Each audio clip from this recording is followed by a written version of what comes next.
Marcos, capítulo 11. E quando se aproximaram de Jerusalém, de Betfagé e de Betânia, junto ao Monte das Oliveiras, Jesus enviou 2 de seus discípulos, dizendo-lhes: Ide ao vilarejo que está adiante de vós, e assim que nela entrardes, achareis um jumentinho amarrado, sobre o qual ninguém se sentou. Soltai-o, e trazei-o. E se alguém vos disser: Por que fazeis isso? Dizei: O Senhor precisa dele, e logo o devolverá para cá. Eles foram, e acharam o jumentinho amarrado à porta, do lado de fora em uma esquina, e o soltaram. E alguns dos que ali estavam lhes perguntaram: Que fazeis, soltando o jumentinho? Eles lhes disseram como Jesus lhes havia mandado, e os deixaram ir. Então trouxeram o jumentinho a Jesus. Lançaram sobre ele suas roupas, e Jesus sentou-se sobre ele. Muitos estendiam suas roupas pelo caminho, e outros cortavam ramos das árvores, e os espalhavam pelo caminho. E os que iam adiante, e os que seguiam, clamavam: Hosana, bendito o que vem no nome do Senhor. Bendito o reino que vem no nome do Senhor, o reino do nosso pai Davi. Hosana nas alturas. Jesus entrou em Jerusalém, e no templo. E depois que ter visto tudo em redor, e sendo já tarde, ele saiu para Betânia com os 12. E no dia seguinte, quando saíram de Betânia, ele teve fome.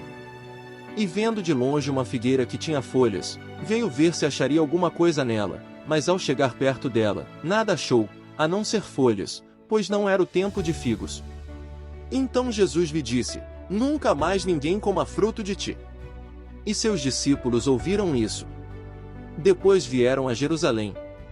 E entrando Jesus no templo, começou a expulsar os que vendiam e compravam no templo, e revirou as mesas dos cambiadores, e as cadeiras dos que vendiam pombas. E não consentia que ninguém levasse vaso algum pelo templo.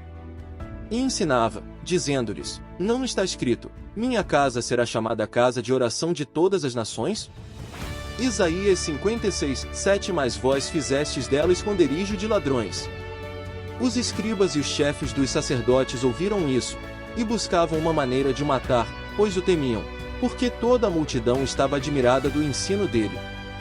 E como já era tarde, Jesus saiu fora da cidade. E passando pela manhã, viram que a figueira estava seca desde as raízes. Pedro se lembrou disso, e disse-lhe: Mestre, eis que a figueira que amaldiçoaste, se secou. E respondendo Jesus, disse-lhes: Tende fé em Deus. Porque em verdade vos digo que qualquer um que disser a este monte: Levanta-te, e lança-te no mar, e não duvidar em seu coração, mas crer que se fará o que diz, tudo o que disser lhe será feito. Portanto eu vos digo que tudo o que pedirdes orando, crede que recebereis, e vós o tereis. E quando estiverdes orando, perdoai, se tendes algo contra alguém, para que o vosso Pai, que está nos céus, vos perdoe vossas ofensas. Mas se vós não perdoardes, também o vosso Pai, que está nos céus, não vos perdoará vossas ofensas. Depois voltaram a Jerusalém, e, enquanto ele andava pelo templo, vieram a ele os chefes dos sacerdotes, os escribas, e os anciãos. E disseram-lhe: Com que autoridade fazes estas coisas? E quem te deu esta autoridade, para fazerdes estas coisas? Jesus lhes respondeu: Também eu vos farei uma pergunta, e respondei-me, então vos direi com que autoridade faço estas coisas. O batismo de João era do céu ou dos homens? Respondei-me. E eles argumentavam entre si, dizendo: Se dissermos do céu, ele dirá: Por quê, pois, não crestes nele?